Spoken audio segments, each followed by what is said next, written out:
Her name is Chidinma. She is 34 years old and she works as a nurse at a government hospital in Onoko.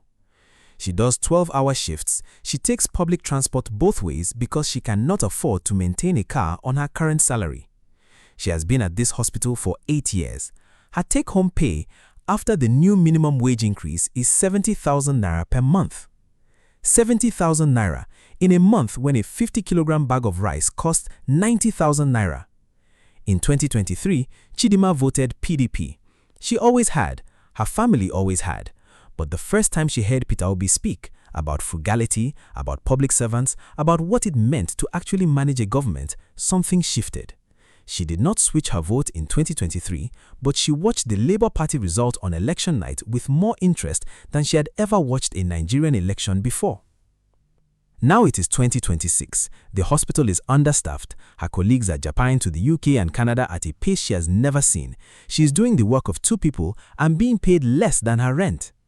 She looks at the 2027 political landscape, Atiku on ADC, Obi on NDC, Makinde declaring a third bid, the PDP holding its own, and she asks herself the question that millions of Nigerians like her are asking. Is anyone actually going to beat Tinubu in 2027, or are these people going to split the vote again and hand him a second term the same way they handed him the first one? What Chidinma is feeling is not just frustration, it is the specific anxiety of a voter who is doing the political maths and finding that the numbers do not add up. And her question, can Tinubu actually win if the opposition remains divided, is the most important question in Nigerian politics right now.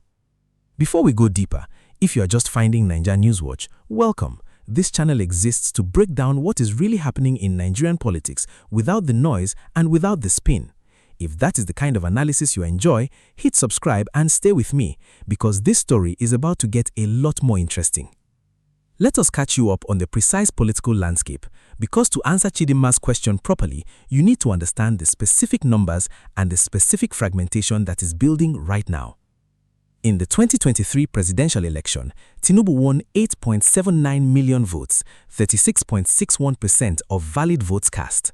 Atiku Abubakar won 6.98 million, 29.07%. Peter Obi won 6.1 million, 25.4%.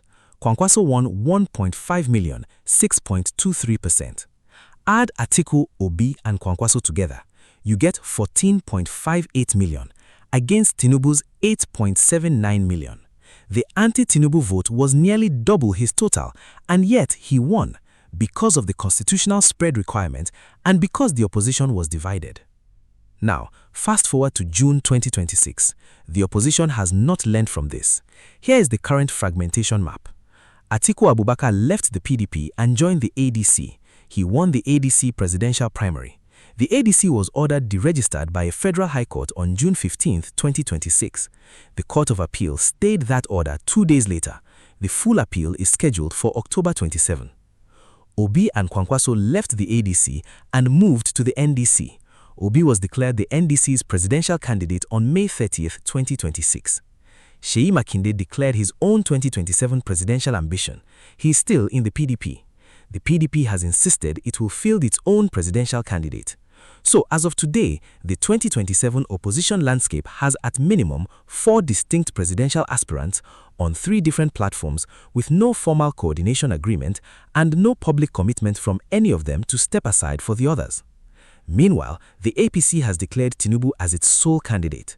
Governor-level defections have brought the APC to structural dominance across every geopolitical zone. And the ADC deregistration attempt, which was widely perceived as politically motivated, signals that the incumbent is willing to use institutional tools to maintain the opposition's fragmentation. Chidinma's question deserves a precise answer. Now, let us look at the constitutional rules, because the spread requirement is the most important structural factor that explains how Tinubu won in 2023 and how he could win again in 2027 without a majority. Section 1342 of the 1999 Constitution requires that a winning presidential candidate must secure more votes than any other candidate and receive at least 25% of votes cast in at least 2/3 of Nigeria's 36 states, that is 24 states minimum. You do not need a majority of total votes, you need the plurality plus geographic spread. This is the rule that makes opposition fragmentation so devastating. In 2023, the anti-Tinubu vote was larger in total, but it was concentrated geographically. Atiku's strength was primarily northern, Obi's was primarily southeast and Lagos, Kwankwaso's was primarily Kano. None of them met the 25% threshold in enough states to challenge Tinubu on the geographic spread requirement. Tinubu did. Now, here's what this means for 2027. For any opposition candidate to beat Tinubu, they need to win the plurality of total votes and meet the 25% requirement in at least 24 states. With a divided opposition, the total anti-Tinubu vote is again massive, but it will again be geographically fragmented, Obi in the southeast and parts of the north-central, Atiku in the northern networks, Makinde potentially splitting the southwest, and the PDP drawing whatever is left of the opposition's party base. Each of those fragments, individually, cannot meet the 24-state threshold. Combined, if they were on one platform, they could. The Electoral Act adds a second constraint. A presidential candidate must be nominated through a party primary within a single registered party. You cannot present a joint ticket from two parties. Any formal unification requires either a party merger, which takes time and INEC regulatory processing, or one candidate migrating to another's party. Both options require ego surrender that has not occurred across two full election cycles. For Chidinma, the rulebook translates into one concrete reality. Her frustration at the political landscape is not irrational. The rules of the system were not built to accommodate a diverse opposition coalition without formal unification. And formal unification requires personal sacrifice that Nigeria's opposition leaders have consistently refused to make. Now, let us go deep. This is the part that answers Chidinma's question with the precision it deserves. Let us start with the arithmetic, because it is the foundation of everything. In 2023, Tinubu won 8.79 million votes, Atiku got 6.98 million, Peter Obi got 6.1 million, Kwankwaso got 1.5 million. Combined opposition, 14.58 million. That's 5.89 million more votes than Tinubu, nearly 66% more than his total, and yet he won. Because the constitutional spread requirement and because the opposition was divided. So the direct answer to the first part of Chidinma's question is yes, Tinubu can absolutely win if the opposition remains divided. In 2023, he did exactly that. And the 2026 political landscape, 4 aspirants, 3 platforms, no coordination agreement, is a near-perfect reproduction of the conditions that produced 2023's result. But let us go deeper, because the raw arithmetic understates the specific APC structural advantages that will compound the opposition's fragmentation problem in 2027. Structural Advantage 1. The governor machine. APC now effectively controls all 6 South-South governorships, both Southwest governors in APC-controlled states, most North-Central governorships, and all the major Northwest and Northeast states. A governor controls his state's party structure, his state's local government chairman's security deployment requests, and his state's community patronage networks. When every governor's machine is working for Tinubu and the opposition's machines are divided across 3 platforms, the structural gap is not additive, it's multiplicative. Structural Advantage 2. FAAC Resource Leverage. We documented in our FAAC video that states received 9 trillion naira in 2025, the largest FAAC disbursement in Nigeria history. The governors who control that money are aligned with Tinubu. The community patronage that FAAC enables, LGA chairman, community development projects, security deployment, all flows through a network aligned with APC. Structural Advantage 3. Platform Stability. The APC is a legally stable, nationally registered party with no deregistration threats and a clear internal hierarchy. The ADC is fighting a court battle whose outcome is not determined until October 27. The NDC is new and faces internal tensions over Kwankwaso's candidate allocation dispute. The PDP is in leadership dispute. In the months before INEC's candidate registration deadline, platform stability is a material campaign advantage. It allows strategic planning, fundraising, and messaging that platform uncertain campaigns cannot execute. Now, here's the pattern interrupt that changes the entire analysis. The most important question is not whether a divided opposition can win. It clearly cannot. 2023 proved that. The most important question is, what would a unified opposition actually look like, and is it mathematically reachable from the current configuration? The answer is yes, but only through a specific, unlikely sequence of decisions. Atiku was offering to contest with Obi on a joint ticket for a single term, after which he would hand over to Obi. This was the most formidable configuration available. On paper, an Atiku-Obi ticket would have bridged the North-South divide, addressed the Muslim-Muslim ticket vulnerability, and combined the most complementary voter bases in the current opposition landscape. Obi refused it. He moved to the NDC, and the ADC deregistration attempt, if it had succeeded, would have been the ironic forcing function that achieved through judicial pressure what negotiation could not. The ADC's appeal on October 27 now creates a specific, unlikely but possible pathway. If the appeal fails, if Atiku is deregistered from the ADC and cannot join the ballot on that platform, his most realistic option is to move to the NDC, where Obi and Kwankwaso are. That forced migration would produce the Atiku-Obi configuration on the NDC platform, not through negotiation, but through judicial necessity.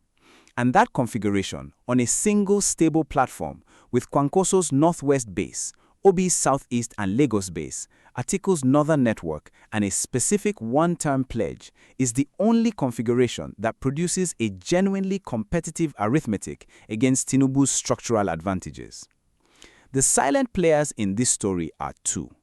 The first is Obasanjo, the one figure with the moral authority and the specific political relationships to broker what the candidates cannot broker themselves. He has been holding private meetings with both Atiku's and Obi's networks. He was advocating for a unified ticket before the current fragmentation happened. After October 27, whether Obasanjo makes a public statement calling for specific NDC-ADC coordination will be the clearest signal that private negotiations have reached a stage where public pressure is needed to close the deal. The second silent player is the PDP's national chairman. If the PDP fields a serious presidential candidate in 2027, someone with governor-level support and real campaign infrastructure, the anti-Tinubu vote is split a fourth way, and the game is definitively over for the opposition. If the PDP candidate is weak or token, the PDP vote naturally gravitates toward whichever opposition platform appears most viable. Watch whether the PDP's eventual candidate is a genuine heavyweight or a placeholder. Now, if what I just laid out surprises you, drop a comment below. I want to know your take before we get to the part that changes the whole picture. Let us come back to Chidima in her hospital in Enugu. She is earning 70,000 naira per month in a month when rice costs 90,000 naira per bag. She is doing the work of two nurses because her colleagues have japad. She is watching the 2027 political landscape with the specific frustration of someone who understands that the opposition's fragmentation is not an accident. It is the product of personal ambitions that are larger than any individual leader's sense of national obligation. For Chidima, a second Tinubu term means 4 more years of the current economic trajectory. The fuel price reductions from Dangote refinery competition have been a real relief. She notices it in her transport costs, but her overall purchasing power relative to May 2023 is still dramatically lower. Her hospital is still understaffed. Her colleagues are still leaving. For the broader Nigerian healthcare system, the political consequence of a second Tinubu term versus an opposition victory is specific and measurable. The Japa wave among medical professionals, which we documented in our Japa video, is accelerating. The governance environment that would change that trajectory requires either the current administration demonstrating meaningful improvement or a change in government that brings a different governance philosophy to federal health policy. The opposition's fragmentation means the governance choice in 2027 is less competitive, which reduces the accountability pressure on the incumbent to demonstrate improvement. For Nigerian businesses and ordinary workers, political certainty and genuine electoral competition produce specific economic benefits: policy accountability, reduced governance risk, better institutional behavior. A president who knows he cannot lose because the opposition cannot unite is a president who governs with less external constraint. That reduced constraint has real economic consequences for people like Chidima, who depend on functional public institutions for their livelihoods. The international dimension here is genuine and consequential. Nigeria is the most watched democracy in sub-Saharan Africa. International democracy monitoring bodies, the African Union, ECOWAS, the European Union, and the Carter Center assess the quality of Nigerian elections partly through the robustness of political competition. A presidential election in which the ruling party has structural dominance across every geopolitical zone, in which the opposition is fragmented across 3 platforms, and in which a federal high court order attempted to deregister the main opposition coalition's platform 9 months before the election day, that election's competitive quality will be assessed with specific international scrutiny. The U.S. State Department's annual human rights reports, ECOWAS's democracy monitoring assessments, and EU election observation reports all track Nigeria. The specific combination of APC structural consolidation through governor defections, opposition platform legal challenges, and internal opposition fragmentation will produce the kind of pre-election environment assessment that affects Nigeria's international governance credibility.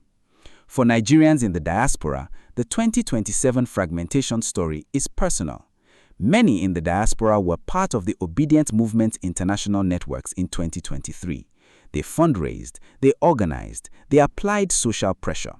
If the opposition enters 2027 as fragmented as 2023, with the same candidates on new platforms making the same strategic errors, diaspora political energy will face the same exhaustion and disillusionment risk we documented in our protest video.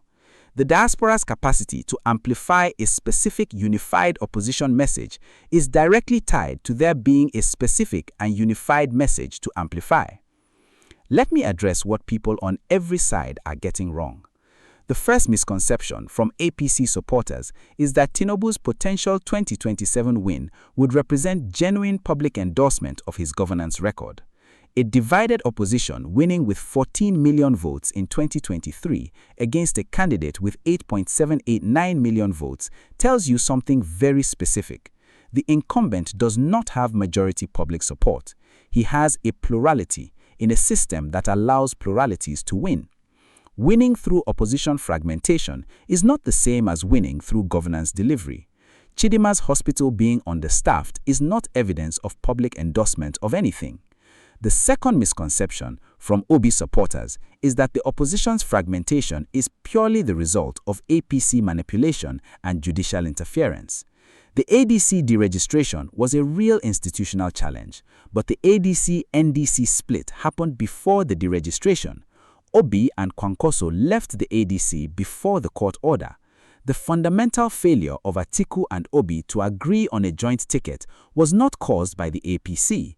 It was caused by the personal calculations of 2 men who each believe they are the better candidate and have been unwilling to formally subordinate that belief to collective strategy.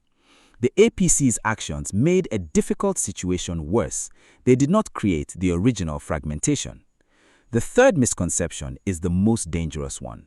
It is the belief among some politically engaged Nigerians that the 2027 election is already decided and that analysis of the opposition's fragmentation is pointless because the outcome is predetermined. The outcome is not predetermined. The opposition collectively has the vote to win. The arithmetic is clear. What is not yet determined is whether the individuals involved will make the personal decisions that the arithmetic requires. That is a choice that is still being made, and it will be made over the next 12 months. Here is what to watch. 3 signals that will tell you which direction this goes. First signal, the October 27 ADC appeal outcome and what Atiku does immediately after. If the ADC wins cleanly, the 2-platform configuration continues and the arithmetic stays fragmented. If the ADC loses or the appeal is delayed past INEC's registration deadline, Atiku needs a new platform. The 48 to 72 hours after an adverse October 27 ruling will determine whether Atiku migrates to the NDC, potentially producing the forced merger that negotiation could not achieve, or finds a smaller platform that effectively ends his campaign. Second signal, whether the PDP selects a serious heavyweight or a placeholder. Watch PDP's candidate selection in the second half of 2026. A genuine heavyweight PDP candidate with governor-level support, a real campaign apparatus, and name recognition fragments the vote a fourth time and mathematically ends the opposition's chance. A token PDP candidate signals that the party has accepted irrelevance in the presidential race and that its vote naturally gravitates toward whichever opposition platform appears most viable. Third signal, Obasanjo's public declaration. The former president has been the most active and credible backroom broker. If he makes a specific public statement before INEC's registration deadline, calling for NDC-ADC coordination, naming the configuration he supports, applying his moral authority to the personal decision that Atiku and Obi have been unable to make, it is the clearest possible signal that private negotiations have reached the stage where public pressure is needed to close the deal. Best-case scenario for the opposition. October 27 forces Atiku to the NDC. Obasanjo brokers the configuration before the INEC registration deadline. The PDP fields a token candidate. Makinde either joins the NDC coalition or withdraws his presidential bid in exchange for a vice presidential or governance role. The anti-Tinubu vote consolidates on one platform for the first time. Chidinma in Enugu gets to vote for a competitive unified opposition candidate whose arithmetic genuinely threatens Tinubu's structural advantage. Worst-case scenario, Atiku wins his ADC appeal, maintains his platform, and rejects NDC coordination. Makinde runs seriously. The PDP fields a third candidate. The 2027 result is four-way fragmentation, worse than 2023. Tinubu wins with a lower percentage of a smaller total vote than 2023. He enters a second term with a mandate endorsed by less than a third of total voters. Chidinma goes back to her 12-hour shifts with nothing changed in the governance environment that produced the nursing shortage. The long-term political impact of a second consecutive opposition fragmentation is not just an election loss. It is the confirmation for Chidinma, for Tunde in Lagos, for Emeka at Port Harcourt, for Ibrahim in Yola, that the opposition's leaders are incapable of prioritizing Nigeria over themselves. And a generation of politically engaged Nigerians who reach that conclusion will not try again a third time with the same enthusiasm they brought to 2023. That political disengagement is the most expensive outcome of all. Let us come back to Chidinma in her hospital in Enugu. She asked the question at the beginning of this video, can Tinubu actually win if the opposition stays divided? Here is the honest answer. Yes, he can. He proved it in 2023, and right now the 2027 political landscape is structured almost identically to 2023. 4 aspirants, 3 platforms, no coordination. If nothing changes before INEC's candidate registration deadline, the fragmented opposition loses again. Not because Tinubu is popular, not because his government has delivered, not because Chidinma's hospital is adequately staffed, but because the same leaders who could not agree in 2022 and 2023 have not yet found a way to agree in 2026. But here is the part of the answer that carries some hope.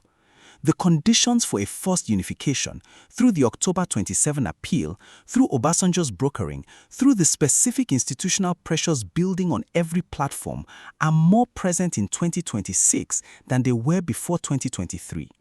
The ADC deregistration attempt may produce the outcome that negotiation could not. October 27 is real. Its consequences are real. My measured conclusion: Tinubu wins if the opposition stays divided. The opposition can win if it unites. The question of which outcome we get is not determined by structural forces or historical inevitability. It is determined by the personal decisions of 3 to 4 specific individuals, Atiku, Obi, Makinde, Kwankwaso, who each need to decide whether their individual ambition is worth more than a collective result. That decision is still being made, and every Nigerian voter, every Chidinma, every Emeka, every Blessing has a stake in how it turns out. The question I want to leave you with is this: do you think the Nigerian opposition will find a way to unite before INEC's registration deadline, or will we be watching the same 4-way split in 2027 that handed Tinubu 2023? Drop your honest answer in the comments. If this breakdown gave you clarity on what is really going on, do me a favor, share it with one person who needs to understand this. Like the video, subscribe to NaijaNewsWatch, and I will see you in the next one. Stay sharp.